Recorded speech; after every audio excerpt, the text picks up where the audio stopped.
¿Qué tal? ¿Cómo están? Muy buenas noches. Les doy la más cordial bienvenida al curso de hacking y explotación de dispositivos Android. Mi nombre es Roberto Blanco y conmigo vamos a ir trabajando en estas 15 horas dentro de esta capacitación que durante mucho tiempo atrás han ido solicitándolo.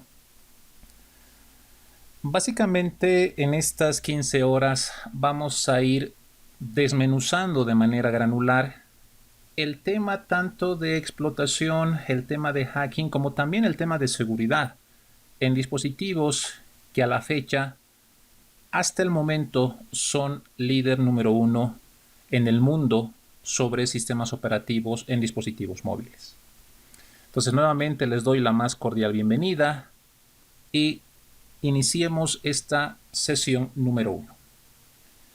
En este momento ustedes ya están observando la presentación. ¿Qué es esto de Android? Para poder equilibrar el conocimiento y que ustedes tengan de forma equilibrada, de forma normalizada, lo que son los fundamentos esenciales en temas de Android. Hay muchos que sí, ya lo conocen, hay otros que simplemente manejan el dispositivo, pero no saben qué es lo que hay por detrás. Hasta qué punto podemos eh, introducirnos y ver los elementos que conforman. Básicamente, Android es un sistema operativo diseñado para dispositivos móviles. En una primera etapa es conocido de esa forma como un sistema operativo. Después, ya con el transcurso del tiempo, ha ido cambiando esta frase del sistema operativo a simplemente una plataforma, ¿ok? Pero dentro de la comunidad de los que trabajamos en el área de seguridad, sistema operativo, plataforma, se andan utilizando ambos para hacer referencia justamente al núcleo principal que conllevan los dispositivos móviles. Bien, ahora, estos dispositivos, este sistema operativo que ha sido diseñado para dispositivos móviles con pantallas táctil, como teléfonos inteligentes, tenemos tabletas. También hoy en día podemos encontrar en televisores, relojes inteligentes, en sistemas multimedia, ¿ok?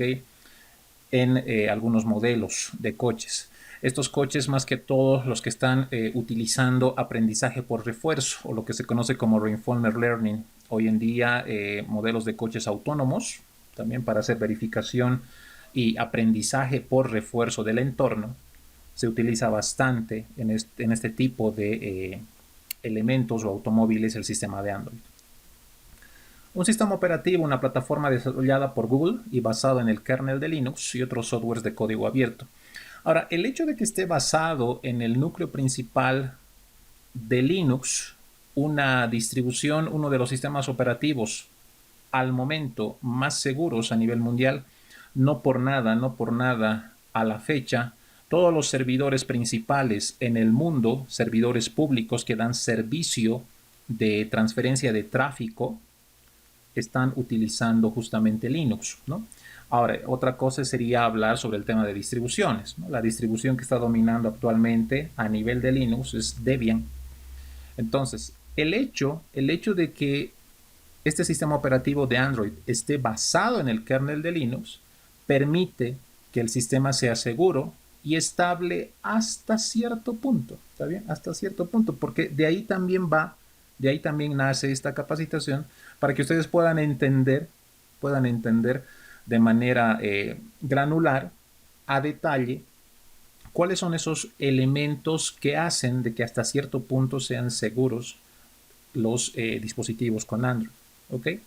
El usuario no tiene permisos necesarios como para poder permitir el ingreso de malware de manera general, pero sí el hecho de que estén habilitados algunos servicios o el hecho de que algunas aplicaciones desarrolladas para Android no tengan el nivel de seguridad adecuado, hacen de que podamos incorporar, inyectar código, incorporar malware para poder realizar apertura de servicios dentro del dispositivo móvil de forma remota. ¿Ok? Bien. Ahora, una vez entendiendo y asumiendo lo que es Android, ya nos metemos a un tema fundamental, a un tema más que todo técnico, la ROM. ¿Qué es esto de la ROM de Android? Básicamente, muchos de ustedes ya conocen esta palabra ROM desde el punto de vista informático, Read Only Memory, memoria de solo lectura, ¿ok? Pero haciendo una traspolación al tema de Android, la ROM básicamente es el que se encarga de alojar el sistema operativo y otros componentes como es el tema de Wi-Fi, el tema de Bluetooth, etc. La ROM también está acompañada por elementos de la radio del dispositivo. Algunos operadores ajustan esta ROM para sus propias especificaciones de red. Y estas especificaciones es lo que hace, por ejemplo, que en nuestro medio tengamos dispositivos homologados, ¿no? Homologados. Durante mucho tiempo ha habido ese problema de que traían dispositivos de otros países y justamente por la configuración que se le hace al dispositivo no podía trabajar en nuestro país. En muchos casos sucede eso.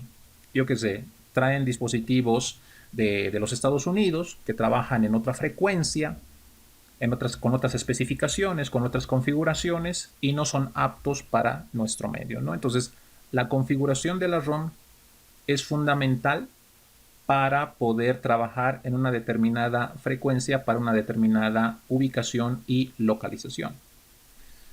Una ROM no es más que un archivo de imagen de solo lectura. Usualmente el término se utiliza, como hace un momento les comenté, para referirse a la imagen completa del sistema de un dispositivo. Esta imagen contiene archivos y código necesario para que el dispositivo arranque y pueda ejecutar Android. Las modificaciones hoy en día, por temas legales, se lo tiene que hacer de manera escalar y de manera autorizada, ¿no? Ustedes saben muy bien que en nuestro país el gobierno ha prohibido realizar, uno, modificaciones al dispositivo como tal. El tema de ruteo no es que esté penado, pero es algo ilegal. El tema de cambios y de modificaciones del código email también, ¿ok? Entonces, por un lado, tenemos ahí la ROM y por otro lado también la parte legal, ¿ok? ¿Cuáles son las partes de la ROM? Hace un momento estuvimos hablando que se encarga de almacenar el sistema operativo, es un archivo, es una imagen, etcétera, pero ¿de qué partes consta esta ROM? Básicamente, la ROM contiene el kernel, contiene el sistema operativo y contiene funciones del núcleo. Con relación al kernel, como hace un momento les comenté, Android utiliza el kernel basado en Linux. Ahora, obviamente, este kernel basado en Linux está relacionado directamente con la cantidad de anillos que utiliza. Es decir, a la fecha se está trabajando con 3 a 5 anillos del kernel. 3 para el funcionamiento del sistema y los 2 adicionales para incorporar los anillos de seguridad. ¿Ok? El tema de implementación de journaling también está previsto dentro del sistema de Android. Esto de journaling se refiere a la tabla de asignación de información. Es decir, cuando está arrancando Android en cualquier dispositivo que lo contenga, tiene la capacidad de poder hacer verificaciones en sector cero. Es decir, verifica la tabla de asignación, la cual incorpora información si en algún momento ha sido bruscamente alterado. ¿A qué me voy con todo esto? Todos los dispositivos de Android hoy en día, si en algún momento existe un fuerte corte de servicio, un fuerte, yo qué sé, un apagón de energía, un corte de servicio de energía, es decir, tú tienes un televisor con Android, tienes algún refrigerador también. Hay algunos sistemas inteligentes, hay refrigeradores que ya incorporan el sistema de Android.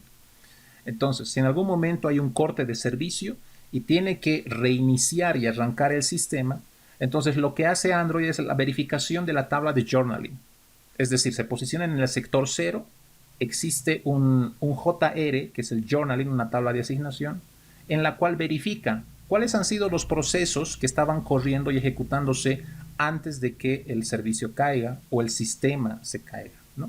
Entonces, eso hace que el sistema sea más inteligente que su competencia en muchos casos, trabajando a nivel de control de seguridad y estabilidad de procesos, ¿no? Entonces, con la ayuda de los 5 anillos de seguridad, 3 del sistema y 2 de seguridad, pero con la ayuda de la plataforma de Linux, hace que Android sea justamente por eso uno de los sistemas más utilizados, por la seguridad que incorpora, ¿ok?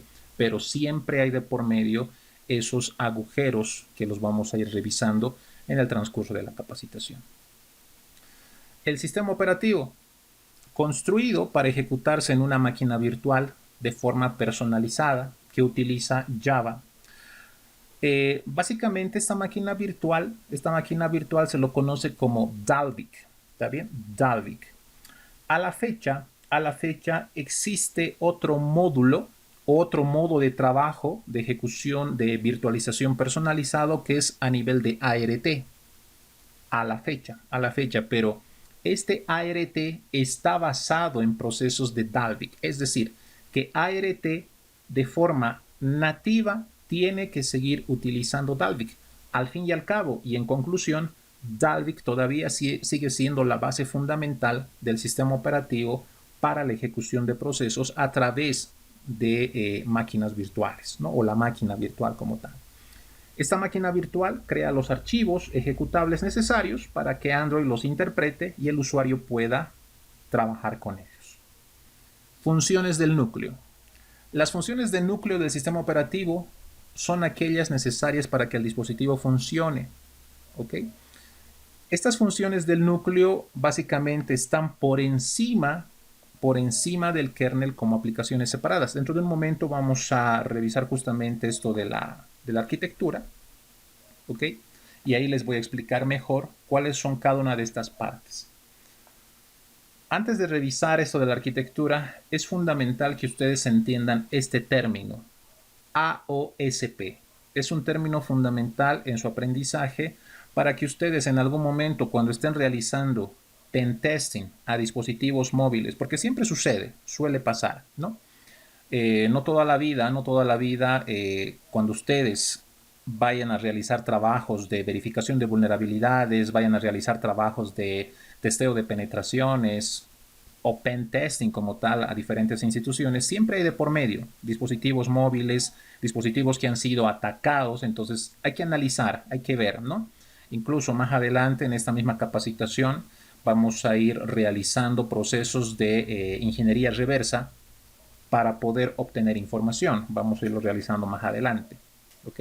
Pero entonces, en todo este proceso, ustedes tienen que conocer términos técnicos y fundamentos esenciales para que cuando se les presente un determinado dispositivo sepan con qué están trabajando y a qué se están metiendo.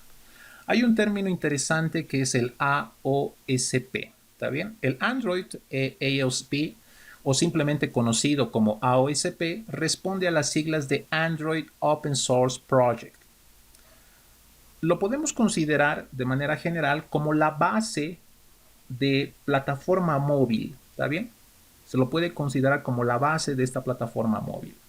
O sea, la base esencial, la base nativa, aquella base que no tiene o aquel sistema que no tiene modificación alguna, es decir, la base cero.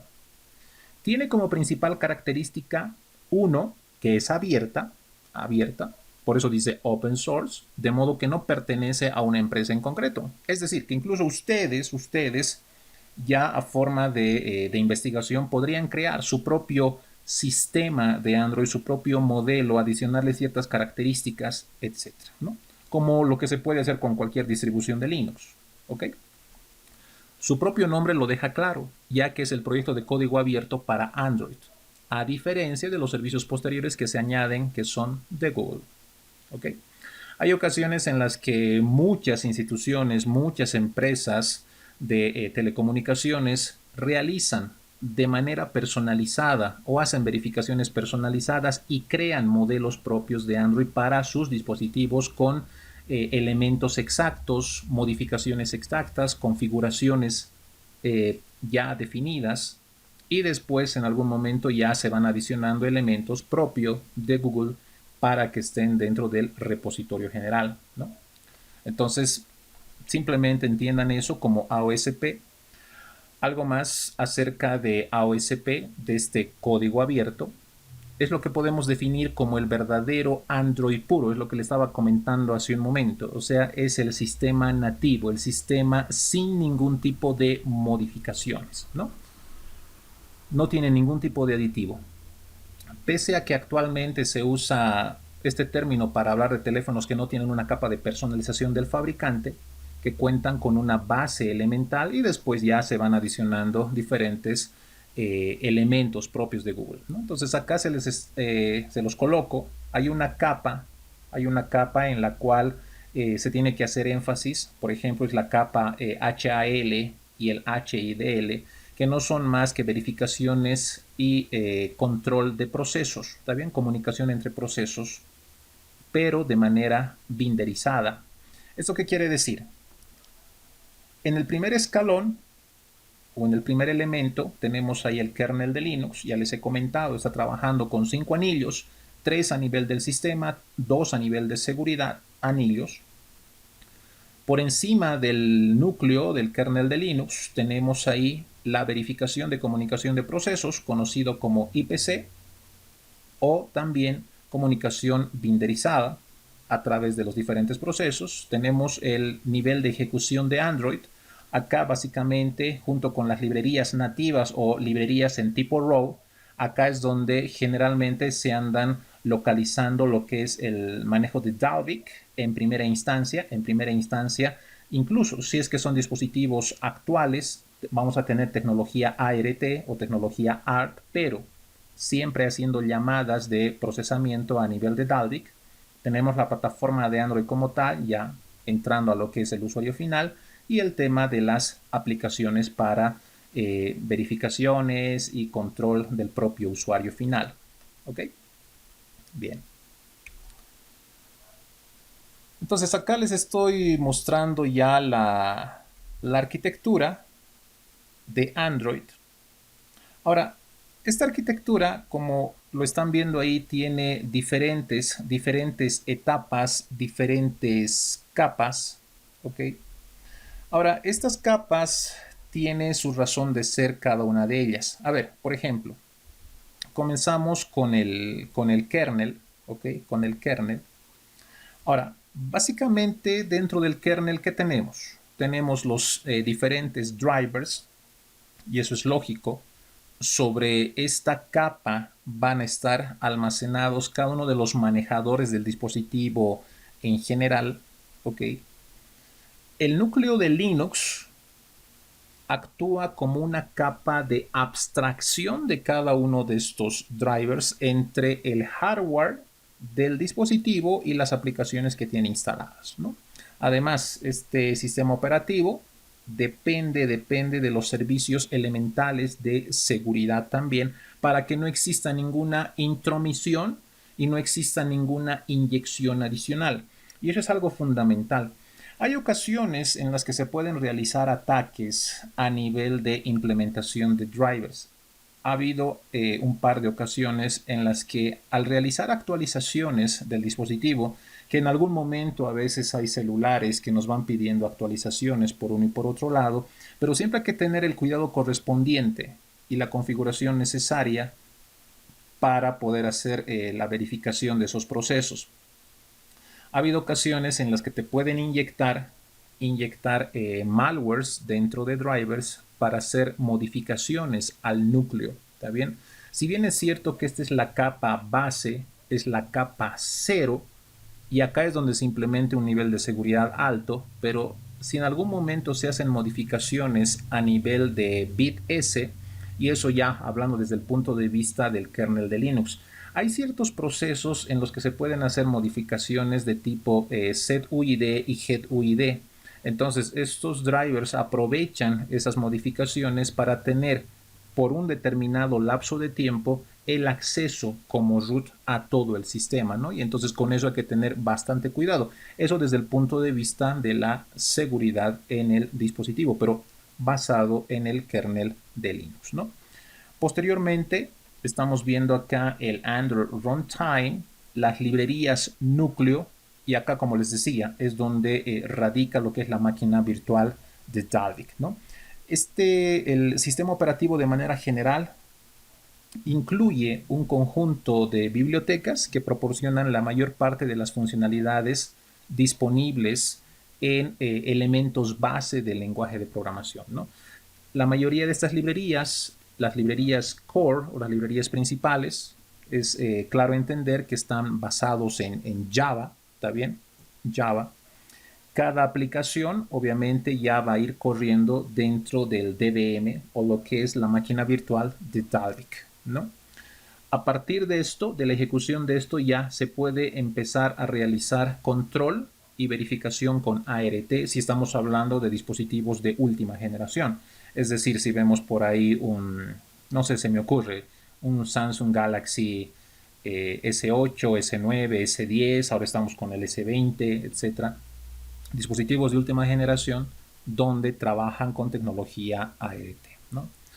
Aparte de esto, de los módulos de ejecución y de las librerías principales a nivel de núcleo de Java, tenemos las librerías, ¿está bien? Las librerías donde se incorporan temas de seguridad, se incorporan elementos de manejo de base de datos.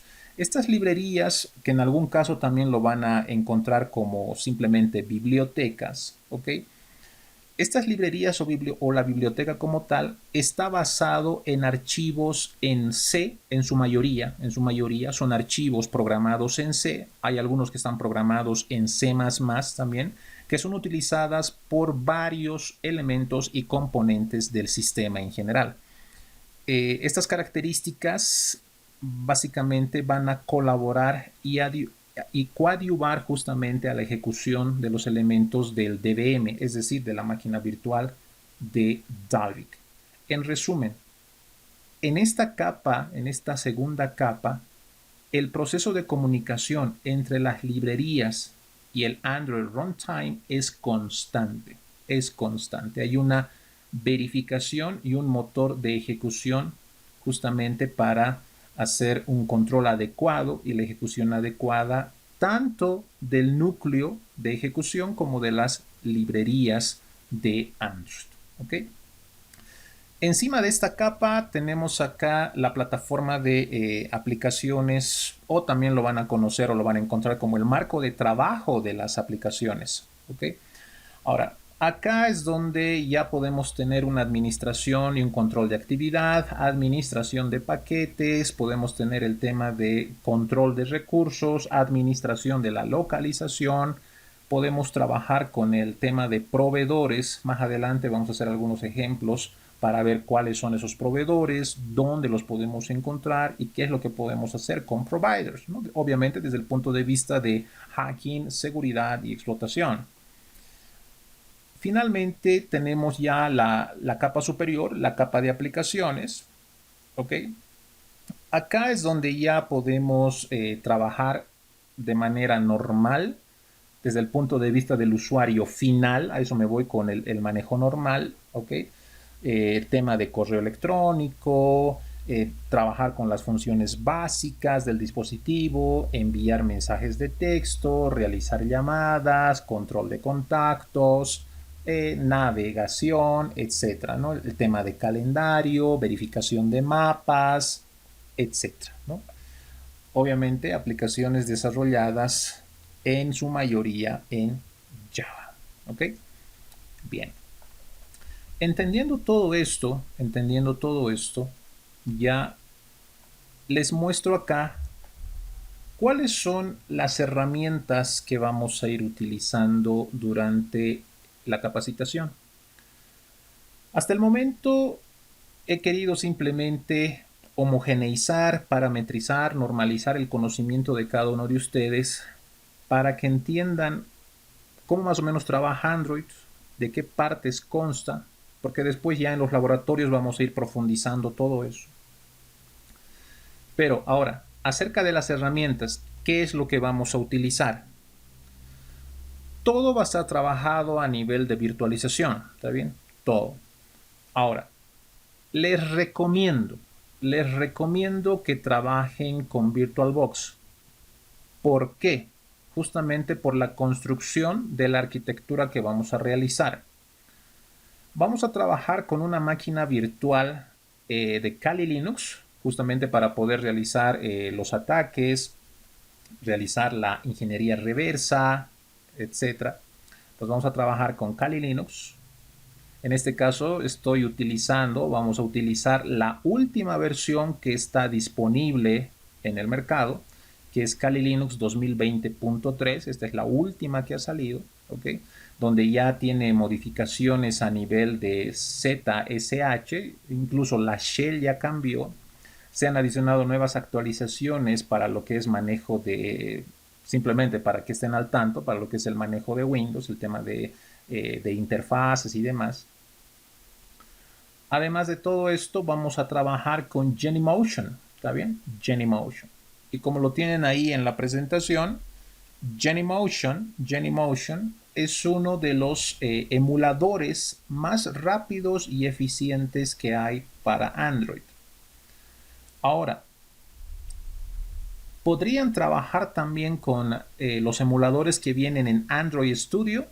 Lo podrían hacer, solamente que esto les va a consumir muchísimos recursos, ¿está bien? Entenderán los que alguna vez han programado, han desarrollado con Android Studio, es bastante pesado, tienen que tener muy buena RAM, ¿ok? Por ejemplo, en este caso yo estoy trabajando en una máquina con 16 GB de RAM, simplemente para que tengan una referencia, le estoy dando unos 2 GB de RAM a la máquina de Kali para que trabaje de manera adecuada. Entonces, con que ustedes tengan por lo menos más que suficiente, unos 8 GB en su equipo, van a estar tranquilos siempre y cuando estén trabajando con Genymotion, ¿no? Si van a trabajar con Android Studio, eso incorpora la utilización de más recursos de RAM. Eso tienen que tenerlo muy en cuenta por si acaso, ¿no?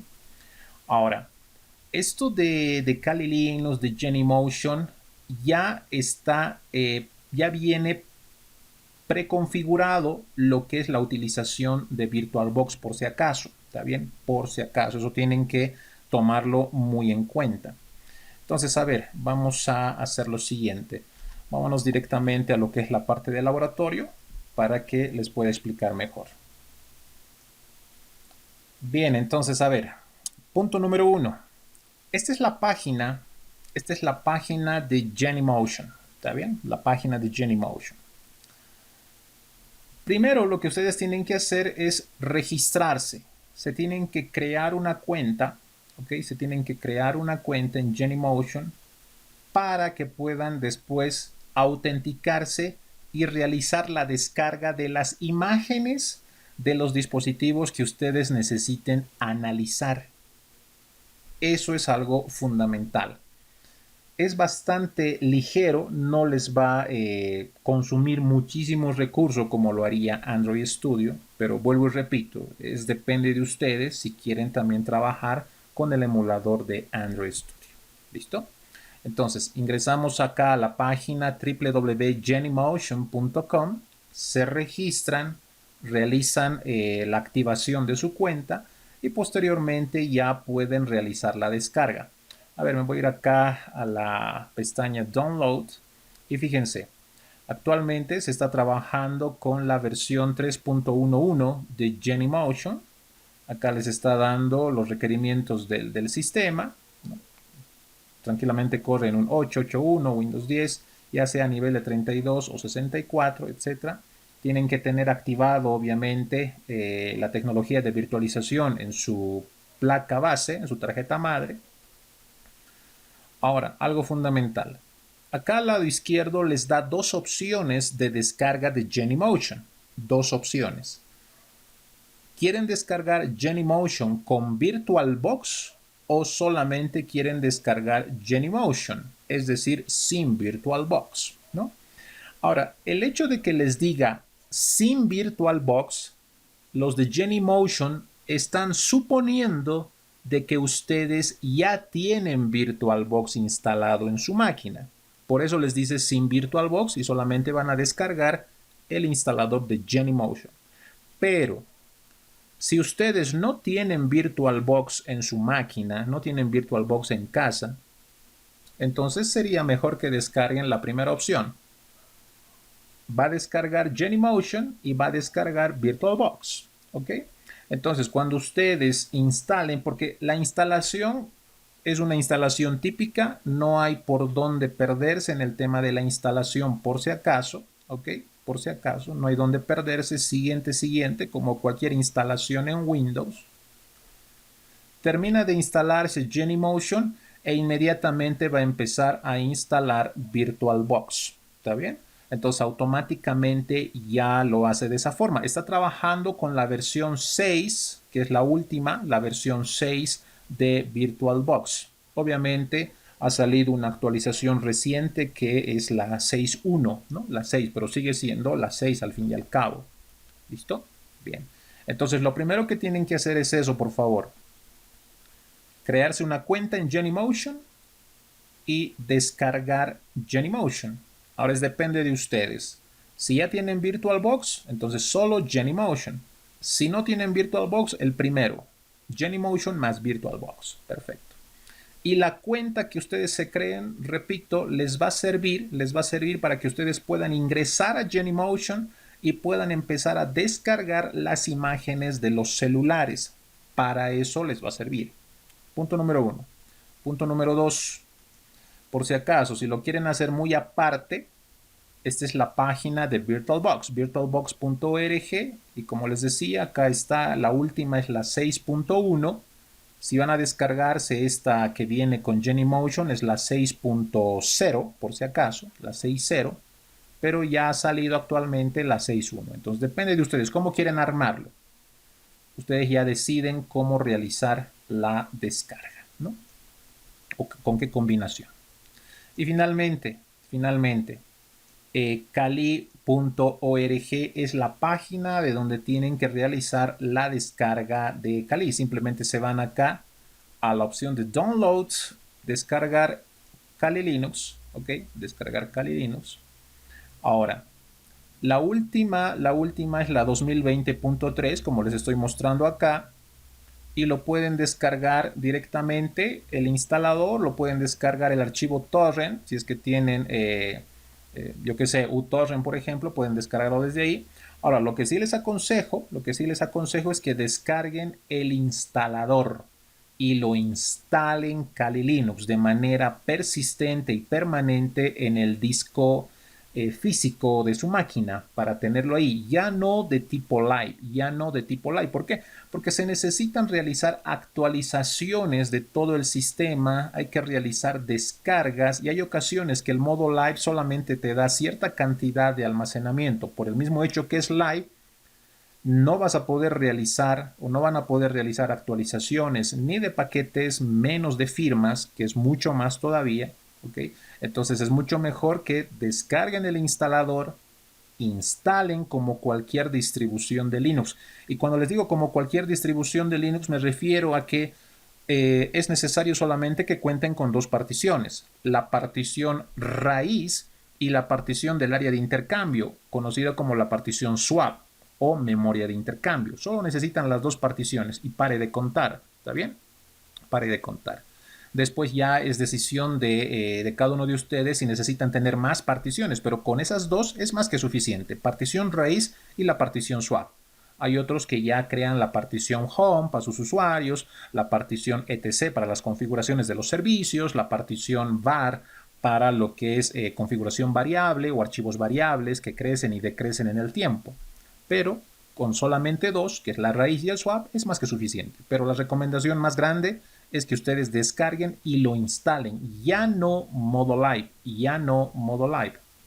Bien, entonces, una vez que ustedes han realizado las descargas, han realizado las instalaciones correspondientes, ya podemos empezar a ver cómo se tiene que realizar la configuración dentro del entorno para que todo esté en una comunicación normal.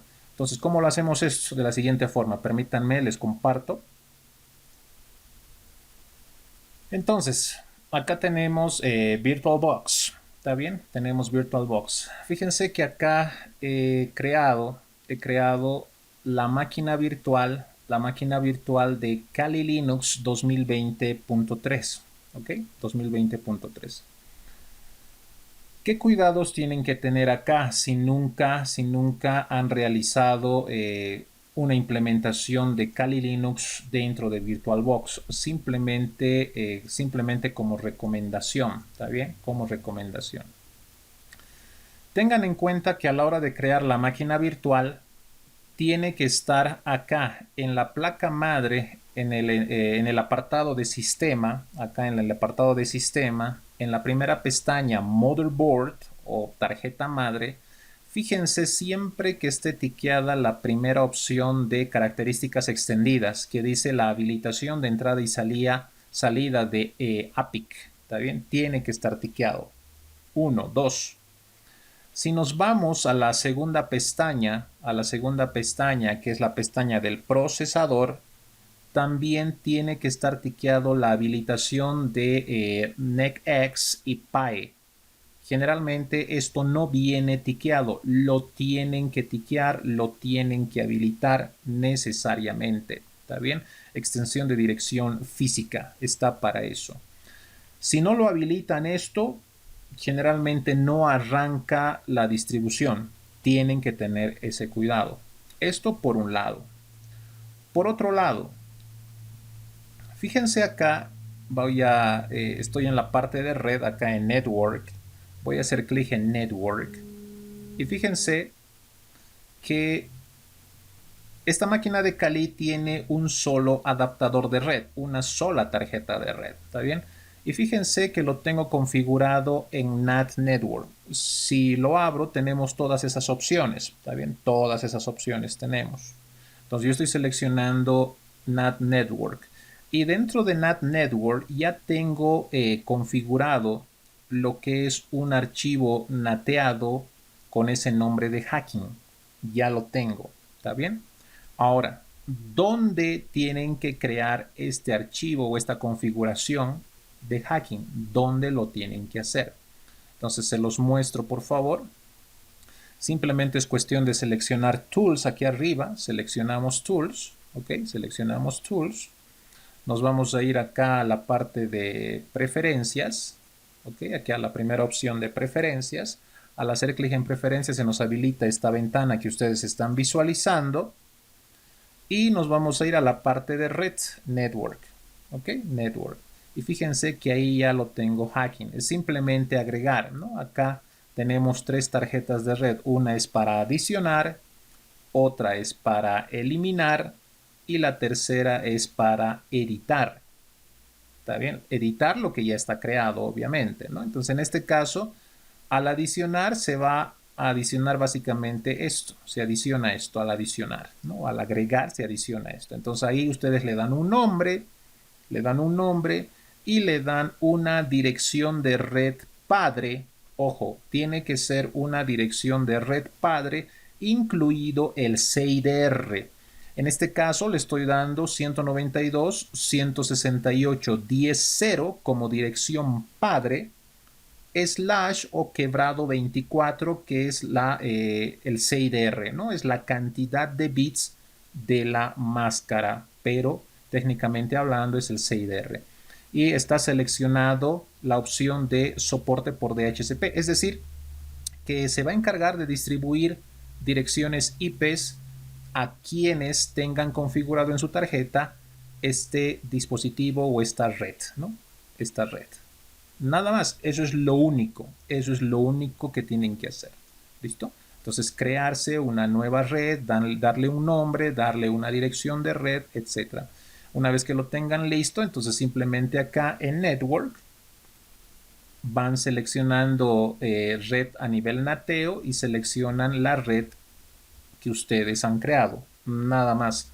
Eso lo tienen que hacer tanto en el dispositivo en la máquina atacante, que es la máquina de Kali, como en los dispositivos móviles. Que en este caso acá tengo ya un Samsung Galaxy S8. Lo tengo acá, un Samsung Galaxy S8. ¿Ok? Y fíjense, y esto también es importante que lo entiendan para que no se vayan confundiendo, porque siempre hay ese problema de que no pueden configurar la red o les cuesta mucho configurar la red.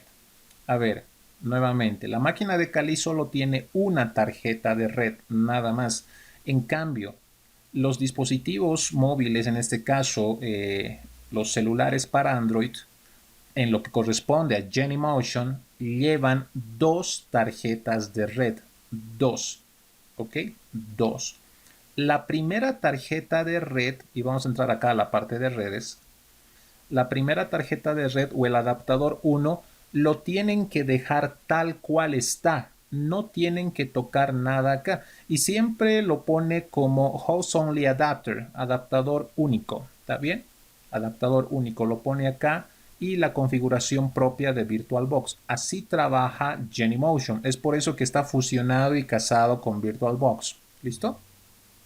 Entonces, esta no se toca porque esta tarjeta tiene que tener comunicación con las tarjetas virtuales que instala VMware. ¿Está bien? Perdón, VirtualBox, que al igual que VMware, crea tarjetas virtuales dentro del equipo físico. Entonces, esta tarjeta tiene que tener comunicación. Es por eso que no se hace ningún cambio, ninguna alteración acá.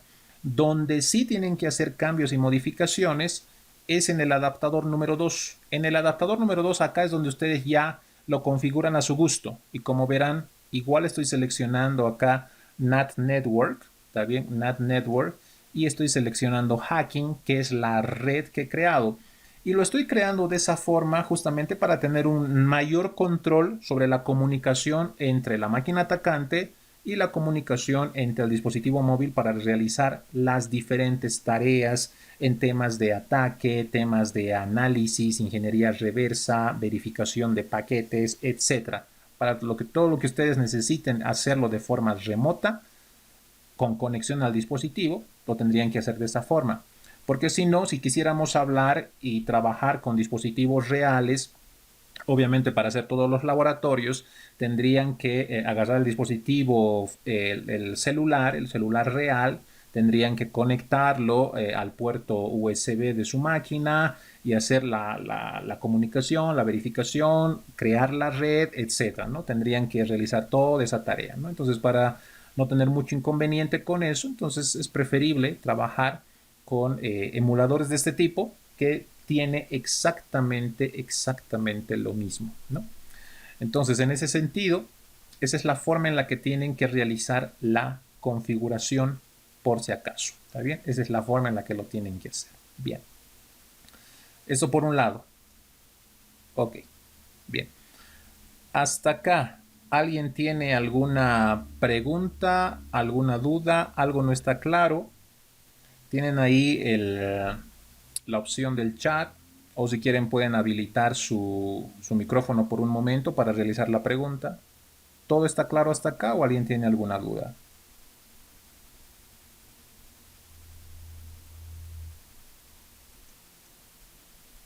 Ok, esto en el caso de VirtualBox.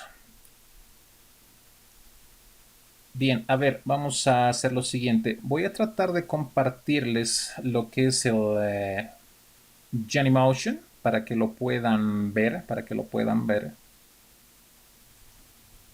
Fíjense, este es el Genymotion, ¿ok? Este es el Genymotion. ¿Qué es lo que está pasando acá? Ustedes terminan de instalar Genymotion, lo ejecutan. Al ejecutar Genymotion les va a pedir las credenciales, su dirección de correo electrónico y la contraseña con la que han creado la cuenta. en Genymotion, en la página de Genymotion, ¿no? Entonces, colocan sus credenciales, ingresan, entonces ya van a tener la posibilidad de poder descargar las diferentes imágenes. Fíjense que en este caso yo tengo solo una imagen descargada. Tengo acá un Samsung Galaxy S8, ¿está bien? Acá me aparece la versión de Android, la versión del API, el tamaño en tema de la resolución, etc. En este momento está apagado, me dice. Por ejemplo, acá en esta opción de más, podemos hacer clic y fíjense, acá se está habilitando, ¿está bien? Se está habilitando una lista con todas y cada una de las opciones que tenemos. Acá están todas las versiones de dispositivos móviles que ustedes lo pueden descargar, no hay ningún problema, ¿no? Y es bastante interesante esto de Genymotion porque ya viene actualizado, ¿no? Hasta las últimas versiones. Por ejemplo, ahí está el Galaxy S9, creo que incluso había el Galaxy S10, si mal no recuerdo. Ahí tienen el A50, el A10, incluso fíjense acá está, ¿no? El Samsung Galaxy S10, ¿ok? Para tabletas, etcétera, ¿no? Entonces, lo tienen. Incluso con la última versión de Android, con la versión 10, ahí está, no hay ningún problema. Entonces, ya incluso acá dispositivos Huawei, el P30 Pro, lo tienen también, que simplemente es cuestión de descargarlo, nada más, es cuestión de descargarlo. ¿Listo? No hay ningún problema. Así como también los dispositivos propios de Google también lo pueden descargar, ahí tienen los Nexus, etcétera, ¿no? Entonces, cualquiera que ustedes seleccionen, dispositivos HTC incluso, ustedes pueden seleccionar y descargar sin ningún tipo de inconvenientes, ¿ok? No hay ningún problema. Por ejemplo, a ver, no sé, por ejemplo este primero, acá yo le digo Custom Font, ¿ok? Entonces simplemente selecciono, le doy siguiente, simplemente por darles un ejemplo, le doy siguiente, ¿ok? Y fíjense, acá me aparece la información predefinida del dispositivo, la versión que se está utilizando, la cantidad de procesadores, la cantidad de memoria que va a tener el dispositivo, etcétera, ¿no? Ahí les va mostrando. Y acá se realiza la configuración de la red, ¿no? Como les decía, es mejor que ustedes lo dejen acá en NAT. Al dejarlo en NAT, lo que están haciendo es que se va a comunicar este dispositivo con VirtualBox, con la segunda tarjeta, se va a comunicar con la segunda tarjeta donde ustedes han creado su propia red personalizada, ¿está bien? Simplemente le dicen install, acá en la parte inferior derecha, install, hacen clic y fíjense que comienza a descargar, ¿está bien? Son aproximadamente para este teléfono son 213 megas, ¿ok? 213 megas. Y entonces una vez que termine la descarga ya va a estar disponible para poderlo utilizar, ¿ok? Entonces, ustedes pueden realizar la búsqueda del dispositivo que ustedes deseen analizar, deseen verificar, con el cual quieran probar, ¿está bien? Con el cual quieran probar. Ahora, obviamente, en cada una de estas versiones siempre van cambiando porque se va actualizando a la versión, por eso también son emuladores, también son emuladores porque tiene exactamente el mismo núcleo, el mismo tamaño en tema de memoria, si vale el término, la misma versión del API, que eso es algo fundamental, ¿listo? Entonces, emulador de teléfono que vayan descargando va a tener bastante similitud al original, ¿no? Al original. Entonces hay que ir revisando, viendo, probando, practicando y ahí es donde ustedes también van a ganar experiencia en todo esto, ¿no? Fíjense, ha sido bastante rápido, ya lo ha descargado acá, no hay ningún problema. Y entonces solamente es cuestión de que ustedes hagan clic acá en la parte derecha en estos tres puntos, clic, y le dicen iniciar, ¿no? Entonces, a ver, yo le voy a decir start Estoy iniciando este último que hemos descargado. Esperamos un momento.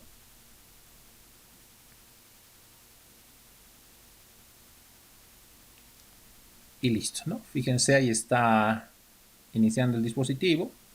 Ahora esto lo voy a ir un poco achicando, ¿ok? Para que pueda entrar acá. ¿Listo? Perfecto. Fíjense, ahí está el dispositivo. Excelente. Genial. ¿Ok? Perfecto. Entonces, como verán, es funcional el dispositivo, no hay ningún problema. Tiene todas y cada una de las opciones que puede tener un dispositivo móvil, ¿no? Pueden volver al inicio, ir hacia atrás, etcétera. Entrar a las opciones, a las diferentes aplicaciones, a la parte de la configuración, etcétera. Ahora, si se dan cuenta, acá en la parte superior del dispositivo móvil, acá en la parte superior, aparece una dirección IP. ¿Está bien? Una dirección IP. Pero si se dan cuenta, esta dirección IP nada tiene que ver con la dirección de red que hemos configurado hace un momento en VirtualBox. Habíamos configurado la 192.168.10.0, la 10.0, pero en este caso es la 106, etcétera. ¿Está bien? Pero esta dirección IP, por si acaso, es la dirección IP de las tarjetas virtuales que utiliza VirtualBox para la comunicación con los dispositivos. ¿Ok? Cuidado, se confundan, no piensen que acá ha habido un error, ni mucho menos. ¿Está bien? Ni mucho menos. Si en algún momento quisiéramos ver el tema de la configuración de la IP, simplemente nos tendríamos que ir a Settings o tal vez acá arriba podríamos ver si existe. Fíjense, hemos hecho clic acá. Acá tenemos la parte de la red. ¿Está bien? Ahí estamos entrando a la parte de la red. ¿Listo? Y simplemente tendríamos que ir realizando la verificación. ¿Ok? Y listo, ¿no? Nada más. A ver, vamos a hacer lo siguiente. Permítanme un momento. Necesitamos saber dónde está. A ver. Vamos a revisar acá. Ok. Fíjense, ¿qué es lo que pasa? ¿Qué es lo que pasa? Estaba bien lo que les estaba mostrando. Ya me pareció un poco extraño. Estaba bien. ¿Cuál es la IP que ha obtenido? La 10.03.15. Pero nada tiene que ver con la IP que nosotros le hemos configurado o hemos configurado en el VirtualBox. ¿Por qué? Porque en este momento en el VirtualBox no hemos hecho ninguna modificación. Lo haremos en este momento. Entonces, permítanme, lo voy a apagar el dispositivo. Simplemente hacen clic aquí en la X, lo apagamos. Listo, ya está en off. Eso es lo que me gusta de Genymotion. No pesa mucho, es bastante liviano, se apaga de inmediato, ¿ok? A diferencia de lo que podríamos tener con Android Studio. Entonces, a ver, permítanme. Fíjense, estoy entrando acá a VirtualBox. Se ha creado la entidad para el último teléfono que acabamos de instalar, que es un teléfono personalizado, es un custom phone, ¿está bien?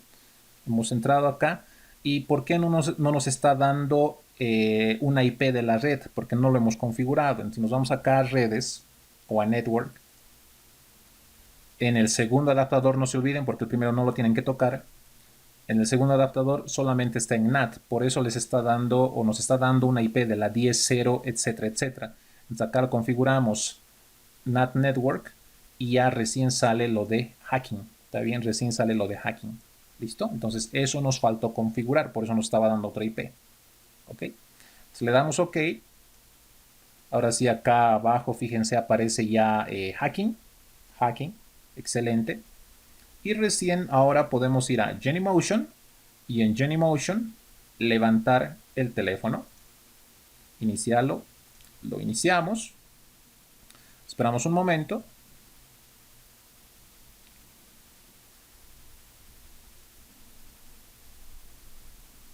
Ok.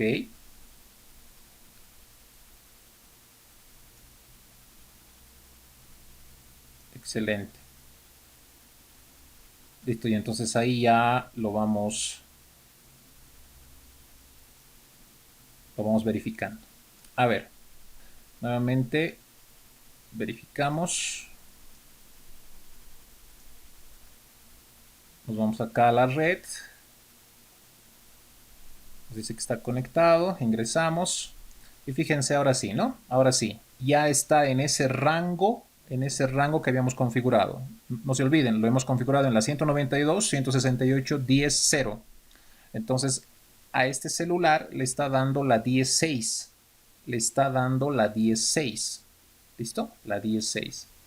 Entonces, a ver, si vamos un rato acá a nuestra máquina de Kali, esta es la máquina de Kali. Permítanme, acá vamos a ingresar.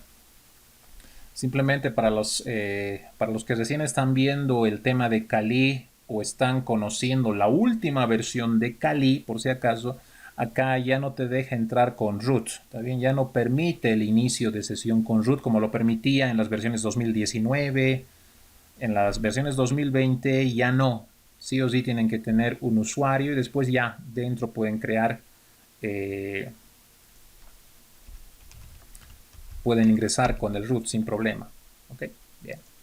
Entonces, a ver, estamos ahí. No se olviden, es la 10.6 del teléfono, es la 10.6. Nosotros como Kali acá tenemos la 10.4. ¿Está bien? La 10.4, ahí está. Nos está dando la 10.4 como IP. Entonces, si en este momento hacemos una verificación, hacemos un ping a la 192.168.10.6, que es el del celular, entonces sí tenemos comunicación, ¿está bien? Sí tenemos comunicación. Y eso es lo importante, o sea, antes de comenzar sus laboratorios, entonces primero tienen que realizar toda esta configuración. Es por eso que he preferido mostrarles paso a paso cómo lo tienen que hacer, ¿está bien? Paso a paso para que no tengan ninguna complicación, porque siempre, algunas veces, ha habido complicaciones en esta parte de poder armar la red, ¿está bien? ¿Para qué? Porque al fin y al cabo, lo que interesa acá es poder realizar el ataque a los dispositivos móviles, hacer verificaciones, conexiones remotas, etcétera. Eso es lo que más importa, ¿no? Pero tiene que estar bien armado esta parte, ¿listo? Bien. Entonces simplemente para que ahí lo verifiquen, por ejemplo, a ver, etc OS release, ahí está, simplemente para que lo vean, estamos utilizando la versión 2020.3, ¿ok? 2020.3 es la última versión que estamos manejando, ¿listo? Bien.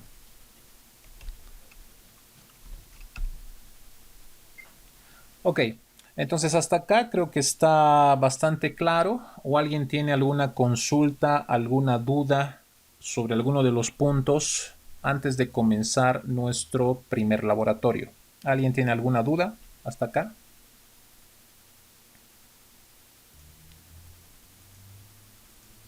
Perfecto. A ver, antes de meternos de lleno a lo que es la comunicación con el celular y hacer verificaciones por uno y por otro lado, primero tienen que entender el comportamiento y la estructura de los archivos APK. ¿Está bien? Tienen que entender primero eso. Una vez conociendo cuál es la estructura que lleva un archivo APK, cómo ustedes pueden introducir código adicional, de qué partes consta, qué componentes tiene, cómo se maneja el archivo de manifiesto, cómo se maneja la parte de proveedores, cómo se hace una verificación de clases. Eso es lo que tienen que entender en primera instancia, realizar laboratorios a ese nivel para que después ya se les haga fácil poder conectarse a un dispositivo móvil de forma remota y poder realizar varias tareas. A ver, vamos a hacer lo siguiente. Dentro del, permítanme acá, no tenemos nada. En el directorio temporal tengo esta carpeta, Shared Vbox, ¿está bien? que es un directorio compartido de VirtualBox. Entonces, a ver. Y acá tengo una serie de archivos, los cuales vamos a ir utilizando en el transcurso de la capacitación. No se preocupen, estos archivos se los tengo que compartir, se los voy a pasar a su correo electrónico. Está bien, se los voy a pasar para que ustedes también lo tengan y puedan realizar los laboratorios. ¿Ok? Bien. Porque va a haber también, va a ser interesante en el sentido de que va a haber ejercicios que se les va a dar, se les va a asignar para que ustedes puedan resolver, ¿no? Al fin y al cabo también con esto podemos ejecutar y tener retos, que creo que va a ser lo más interesante, porque así practicando, resolviendo retos se va aprendiendo, ¿ya? Entonces permítanme, vamos a hacer lo siguiente. Voy a hacer un copiado. Ahora, ¿por qué estoy haciendo un copiado? Y eso, por favor, algo fundamental.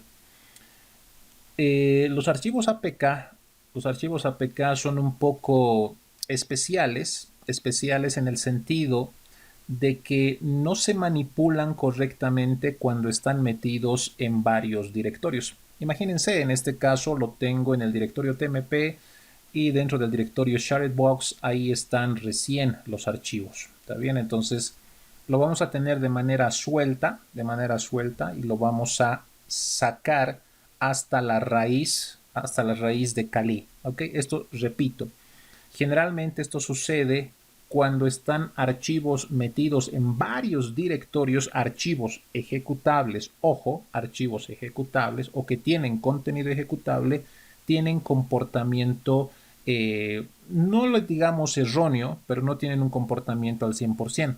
En algunas ocasiones tal vez les ha pasado como parte de experiencia, los servidores de base de datos de MySQL trabajan igual de esa forma en el tema ejecutable. Incluso, por ejemplo, hablando del tema de virtualización, archivos BMDK, que son los discos duros virtuales, si lo ponen en más de 2 o 3 directorios, el disco duro virtual no es reconocido. ¿Está bien? No es reconocido. Tiene que estar en un directorio raíz, por muy loco que parezca o por muy impresionante que parezca. ¿Está bien? Porque alguno pensaría, pero ¿qué tiene que ver? El tema del manejo de profundidad en algunos archivos afecta. ¿Ok? Entonces, ahora, si quiero sacar, y eso también tengan mucho cuidado, si quieren sacar un archivo, en este caso voy a sacar este Fireworks APK, lo voy a sacar a la raíz de Kali, siempre traten de utilizar el atributo "-a". Con esto lo que van a conseguir es sacarlo y copiarlo tal cual, incluso con los permisos que tiene ya de forma nativa o cómo ha sido construido este APK. Con esos mismos permisos se va a realizar la copia. No es lo mismo hacer simplemente un CP así tal cual, porque ahí se está haciendo una copia, obviamente, pero no se está respetando los permisos. Y lo que no queremos es eso. Más al contrario, necesitamos que se respete sí o sí los permisos. ¿Está bien? Entonces, voy a utilizar, como acabo de decirles, este archivo firefox.apk y lo voy a copiar en esta misma ruta. Por eso estoy colocando simplemente un punto. ¿Está bien? Lo estoy copiando ahí tal cual. Bien. Ya lo tengo listo. Si en este momento ejecuto un ls-lh, ¿ok? Entonces acá ya tenemos el archivo firefox.apk. 26 megas es el tamaño de este archivo. ¿Ok? Bien, entonces, a ver, para entender todo esto de la estructura de un dispositivo a nivel de APK, es importante analizar a profundidad estos elementos. Y entonces, ¿cómo lo vamos a hacer? Punto número 1. Ustedes pueden analizar cualquier APK, no hay ningún problema. Cualquier APK pueden utilizar, ¿está bien? Para poderlo analizar. Lo que primero tienen que hacer, y eso también fundamental a la hora de trabajar en un análisis forense, porque algunas cosas de lo que vamos a ir revisando en los laboratorios, algunas cosas también entran dentro de esa área de análisis forense, lo vamos a ir viendo. Por ejemplo, el comando file es parte fundamental de un análisis forense. ¿Ok?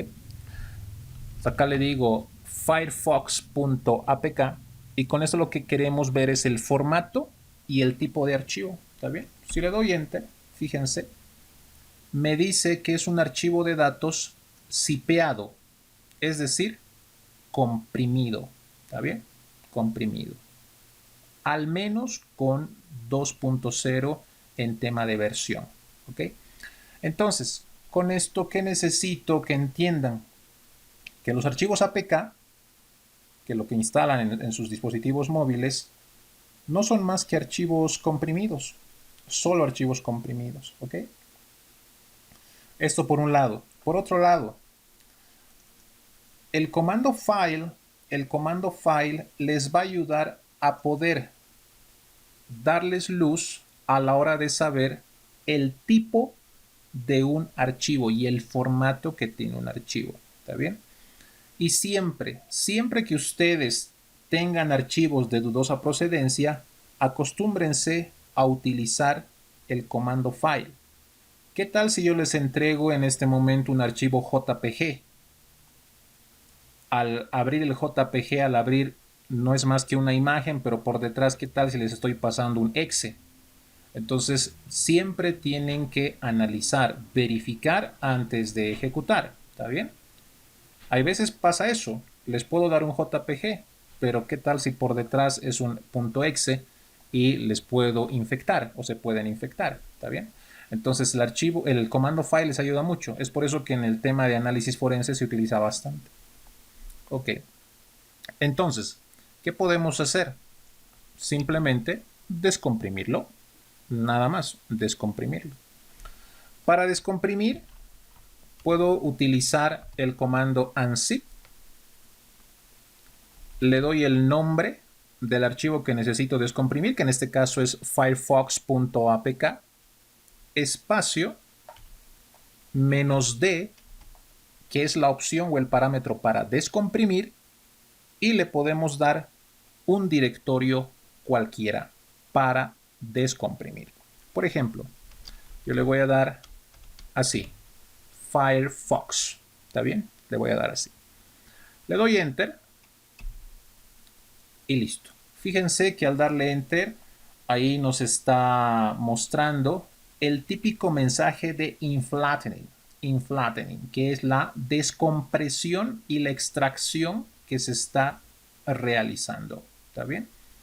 Seguramente los que han trabajado alguna vez con hosting, han subido sus proyectos, sus aplicaciones web al hosting, siempre ya se han ido acostumbrando a trabajar con inflattening, que no es más que descompresión, ¿no?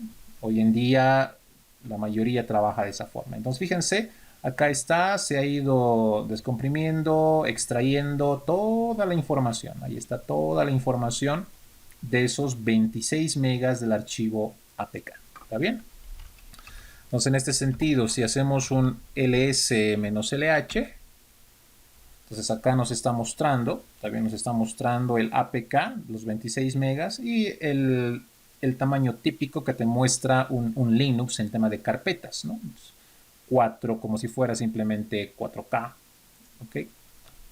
Entonces acá, si revisamos, ahí lo ha descomprimido en Firefox. Si revisamos, acá están todos los archivos, ¿está bien? Todos los archivos que compone este APK. Si hacemos un ls-l, ahí vemos que algunos son archivos como tal, algunos son directorios, como el caso del directorio assets, el directorio lib para las librerías, la carpeta de metainformación, etc., ¿no? Ahí está.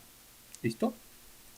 Entonces, lo que hoy hemos aprendido es cómo trabajar con estos archivos APK, cómo verificar el tipo y el formato utilizando el comando file, cómo realizar la descompresión a través de unzip, que al fin y al cabo se han dado cuenta que una APK no es más que un archivo comprimido, ¿no? Y además de eso, han aprendido los fundamentos y los conceptos de la plataforma y el sistema Android.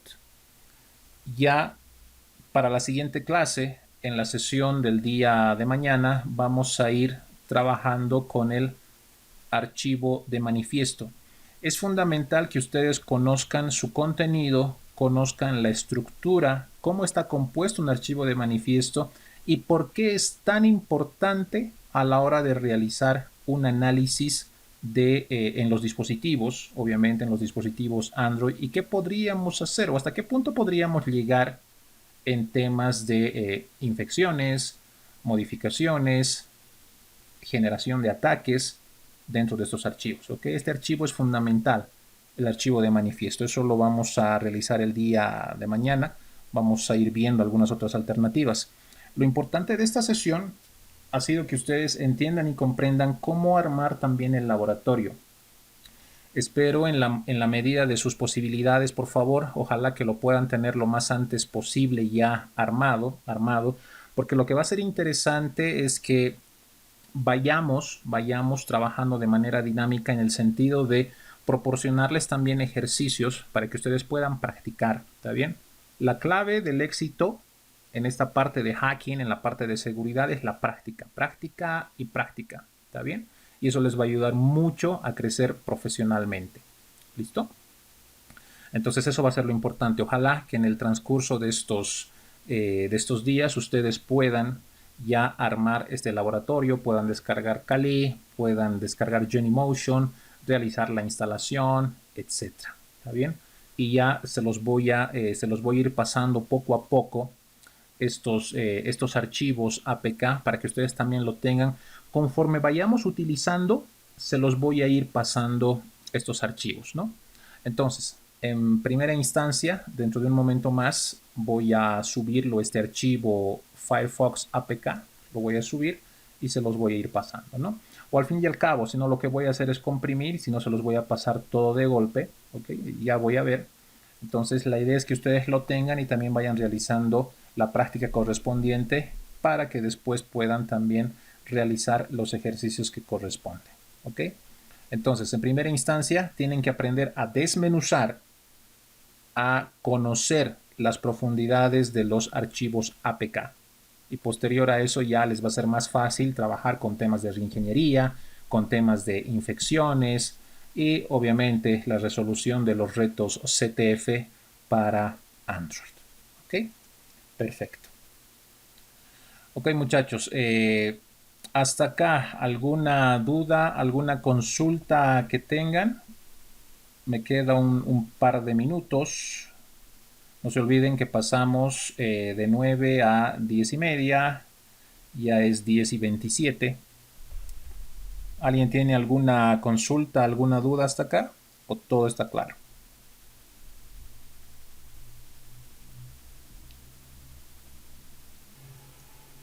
Entonces, de mi parte, nada más. Muchísimas gracias por haber asistido a esta primera sesión del curso de hacking y explotación de dispositivos Android. Los espero el día de mañana.